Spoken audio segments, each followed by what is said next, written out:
여러분, 삼손은 지금까지 블레셋 딥나 지역의 곡창지대를 불질러 버렸어요.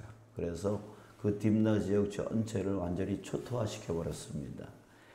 또 게다가 딥나의 그 장인과 자기 아내를 죽인 것의 복수로 이 블레셋 딥나 사람들을 완전히 도륙해 버렸습니다.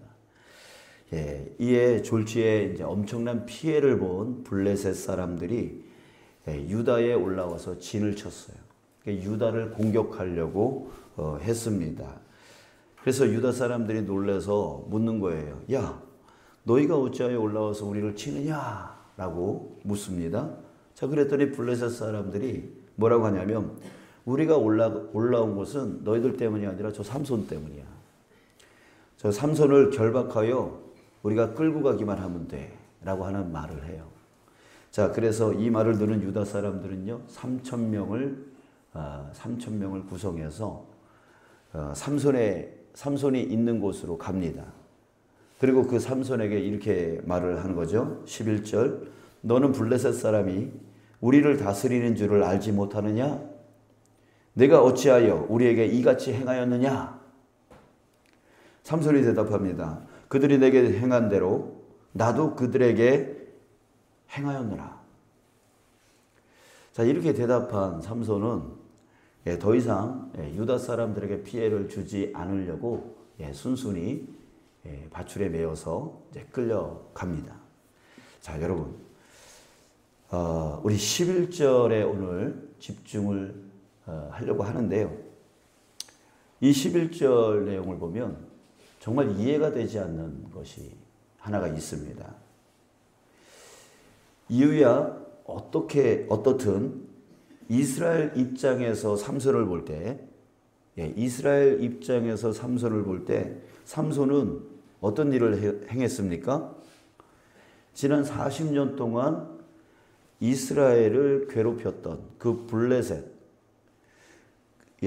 블레셋을 향해서 그 삼손이 그 블레셋의 곡창지대를 초토화시켰고 또 블레셋 사람들을 도륙했습니다. 즉 이스라엘을 그동안 괴롭혀 왔던 그 블레셋에 큰 피해를 주고 온 사람이에요. 자, 그렇다면 이스라엘 사람들 입장에서 이 삼손을 어떻게 봐야 돼요? 영웅 아니에요? 그죠? 지난 40년 동안 블레셋에 의해서 지금 괴롭힘을 당하고 고통당하고 있었는데, 그 블레셋 사람들을 피해를 주고 사람을 죽이고 왔다면 영웅 아니에요? 적지에 들어가가지고 수많은 사람들을 죽이고 왔다. 영웅이죠. 근데 영웅이라고 하지 않을 망정 지금 유다 사람들은 3,000명을 끌고 유다 사람 3,000명이 삼손을 찾아와서 뭐 하고 있어요? 협박하고 있어요. 야, 너 때문에 우리가 피해보잖아. 이렇게 말하고 있는 거예요. 야, 너는 블레셋 사람이 지금 우리를 다스리고 있다는 거 너 몰라? 너 때문에 우리가 지금 피해를 볼 수 있다는 거 몰라? 너 왜 그래? 너 왜 그런 짓 한 거야? 이러고 있는 거예요. 자, 여러분, 사사기 1장 1절에 보면 어떻게 시작되어지냐면, 여호수아가 죽은 후에 이스라엘 자손이 여호와께 여쭈어 이르되 우리 가운데 누가 먼저 올라가서 가나안 족속과 싸우리까? 자, 이렇게 시작을 합니다. 여호수아가 죽었어요. 이제 그 뒤를 이을 이스라엘을 끌고 갈 대장이 없었던 거예요. 그래서 이스라엘 사람들이 하나님께 여쭙던 겁니다. 우리 가운데 누가 먼저 올라가서 가나안 족속과 싸우리까? 자, 이렇게 물었어요. 자, 이렇게 물은 이유가 뭐냐면 여호수아가 죽었으니 이제 우리를 이끌 대장이 없습니다. 그러니 이제 누가 우리를 이끌고 저 가나안 땅을 정복해 나갈 수 있겠습니까? 그러니까 이 질문의 의도는 뭐냐면 이제 대장이 누굽니까? 우리를 이끌어갈 지도자가 누굽니까? 이 뜻이거든요. 자, 그랬을 때 하나님은 뭐라고 대답해 주시냐면 유다가 올라갈지니라 이렇게 말씀하셨어요. 그러니까 하나님께서 여호수아 이후에 대장 역할을 해야 될 사람은 이제 한 사람이 아니라 족속을 얘기하고 있어요. 어느 족속? 유다. 유다 족속이 선봉에 서서 그 이스라엘 전체 12지파를 끌고 올라가 가지고 가나안 땅을 정복하라 이렇게 말씀하신 거죠. 그러니까 여호수아가 죽고 이제 가나안 땅을 정복하고 죽은 후에 이게 여호수아가 완전히 이제 정복을 완성시킨 게 아니었거든요. 그러니까 나머지 부분들이 있었거든요. 이제 그거를 더 정복하기 위해서 이제 유다를 선봉에 세우고 대장으로 세우고 이제 이스라엘 백성들을 끌고 올라가서 이제 나머지를 이제 완성시켜야 될 임무가 있었던 거예요. 유다 족속에게. 자, 유다는 그 역할을 잘 수행했습니다. 사사기 1장 18절에 보면 이렇게 말합니다. 유다가 또 가사 및 그 지역과 아스글론 및 그 지역과 에그론 및 그 지역을 점령하였고, 점령했대요. 당당히 나아가서 아직 정복하지 못한 땅을 점령을 했다고 말하고 있어요. 자, 게다가 여러분 이게 중요해요. 가사가 뭘까요? 가사 및 그 지역과 아스글론 및 그 지역과 이렇게 말하고 있는데 가사가 어디를 얘기할까요? 여러분들이 잘 알고 있는 곳입니다. 지금의 가자 지역. 이스라엘이 지금 그것 때문에 가자 지역의 하마스 때문에 그 전쟁을 치르고 있잖아요. 그 지역을 얘기하는데 이 땅이 누구네 땅이었어요? 블레셋 땅이었어요. 그러니까 지금 유다 족속이 선봉에 서서 지금 점령하러 나갔던 땅이 뭐냐면 블레셋이었단 말이에요. 블레셋은 유다 앞에서 꼼짝도 못했던 그런 족속이었단 말이죠. 자, 그런데 이게 이상하다는 거예요. 그로부터 100년이 채 지나지 않은 삼손 시대에 그들이 지금 삼손에게 무슨 말 하고 있다고요? 야, 너는 블레셋 사람이 우리를 다스리고 있는 거 너 몰라? 너 왜 그딴 짓 하는 거야? 우리가 피해보면 어떡해? 이러고 있는 거예요. 그 100년 전에 당당하게 대장으로 앞장서서 나아가서 가사 지역과 아스글론 지역과 에그론 지역을 정말 당당하게 점령했던 그 유다가 지금은 뭐라고 한다고요? 야, 블레셋 사람이 우리를 다스리고 있잖아. 너 왜 우리한테 피해를 주려고 하는 거야? 이러고 있어요. 여러분, 어떻게 이 지경이 되었냐 이거죠. 어떻게 이 정도로 유다가 망가졌냐고요. 대장되었던 유다 족속이 어떻게 이렇게 쫄아서 피해볼까 봐 오히려 자기 민족, 지금 블레셋 40년 동안 그 고통을 주고 있었던 그 블레셋 사람들을 쳐 죽이고 와가지고 쉬고 있는 이 사람에게 너 때문에 하면서 그 삼손을 결박하여 끌어다가 그 블레셋 사람들에게 넘기려고 지금 이 3천 명이 모여가지고 이런 짓을 하냐 이거지. 이게 정말 이해가 되지 않는다라고 하는 거예요. 어떻게 이렇게 변할 수 있냐고요. 어떻게 이렇게 힘을 잃을 수 있냐고요. 여러분, 정답을 먼저 말씀드리자면 여러분 이것 때문입니다. 매너리즘. 여러분 매너리즘이라는 말 들어보셨어요? 이 매너리즘이라고 하는 것은 뭐냐면 사전에 찾아보면 항상 틀에 박힌 일정한 방식이나 태도를 취함으로써 신선미와 독창성을 잃는 것. 이것을 매너리즘이라고 하는데 여러분 유다는 처음에 하나님의 뜻을 따라 대장으로서 열심히 가나안 땅을 정복해 나갔지만 어느 정도 정복한 후에 점점 안주하기 시작했습니다. 아, 이만하면 됐지 뭐. 아, 이 정도면 됐지 뭐. 하면서 멈춰버린 거예요.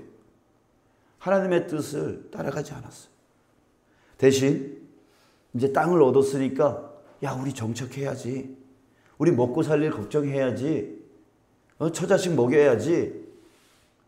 이렇게 삶에 먹고 사는 문제 가운데에 더 신경을 쓰기 시작했어요. 자기들도 모르게 어느덧 그 먹고 사는 일에 안주하고 만 것이죠. 자, 그러면서 신앙도 또 매너리즘 속에 빠졌어요. 습관적인 신앙, 머리에만 머물러 있는 신앙, 형식적인 신앙, 자기 중심적인 신앙, 이걸로 바뀌어버린 거예요. 변질되어져 버린 거예요. 여러분, 하나님께서 이스라엘 백성을 출애굽시키고 난 후에 이제 이끌어 나가시는데 뭘로 이끌어 가시는지 기억하십니까? 뭘 보여주셨어요? 불기둥, 구름기둥. 예. 불기둥과 구름기둥을 보여주시면서 이 불기둥, 구름기둥이 움직이면 이스라엘 백성 전체가 움직여 가야 되는, 예, 이런 방식으로 이끌어 가셨어요. 여러분, 왜일까요? 왜 그런 식으로 이끌어 가셨을까요? 여러분, 이 불기둥, 구름기둥은 한 가지 큰 특징이 하나가 있습니다. 그게 뭐냐면 언제 움직일지 모른다는 거예요. 언제 움직일지 모른다. 자, 그러기에 이스라엘 백성들은 항상 긴장 상태에 있는 거예요. 항상 긴장. 언제라도 저 불기둥이, 언제라도 저 구름기둥이 움직일지 모른다라고 하는 항상 그 머릿속에 그 생각을 갖고 있었던 거예요. 그러니까 짐을 어떻게 해야 돼요? 항상 쌀 준비를 하고 있는 거예요. 그러니까 이 말은 뭐냐면 항상 움직일 준비를 했다는 얘기예요. 어제 짐을 풀었는데 오늘 움직이면 어떻게 해야 돼요? 오늘 짐 다시 싸야 되는 거예요. 예. 그 지역이 너무나 태양볕에 뜨거워가지고, 예, 빨리 여기를 떠나고 싶은데 저 구름기둥이 안 움직여. 불기둥이 안 움직여. 그럼 어떻게 해야 되는 거예요? 그럼 거기에 머물러 있어야 되는 거예요. 계속 머물러 있어야 되는 거예요. 여러분, 이거예요.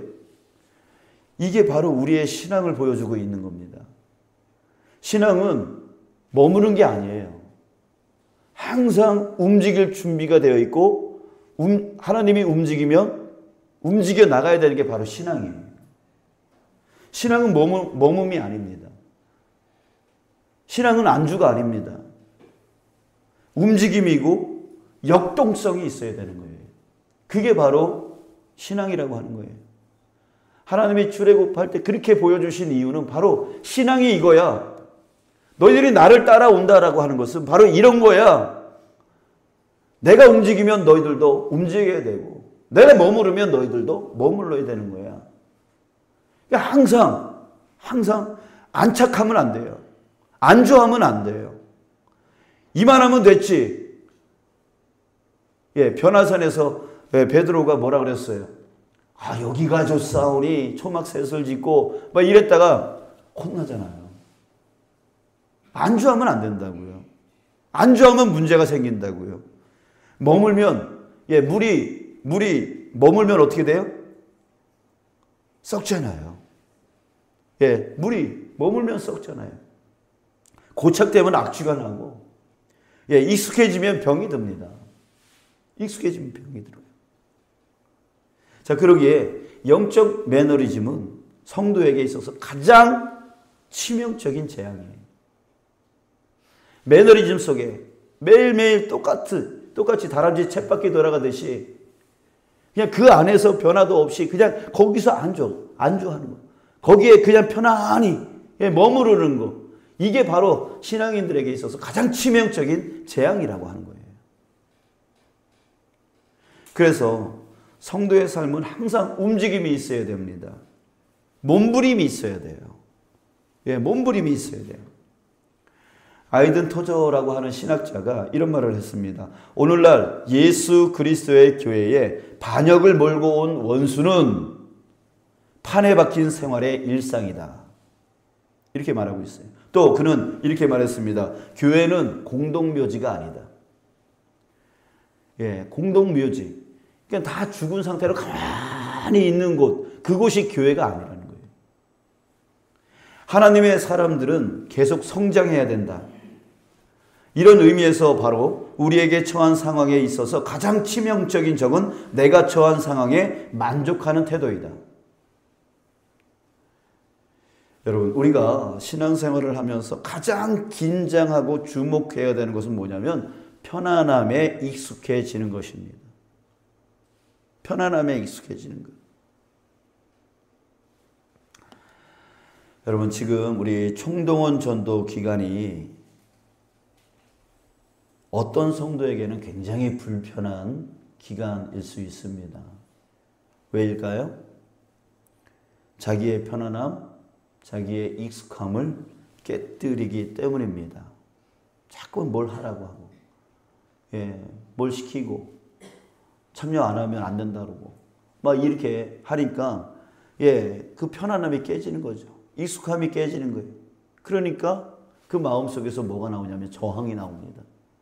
어떻게든 빠지려고, 어떻게 하든 자신을 제외시키고 자신을 그 편안함 속에 그냥 머물게 하려고 안 하려고 하는 거죠.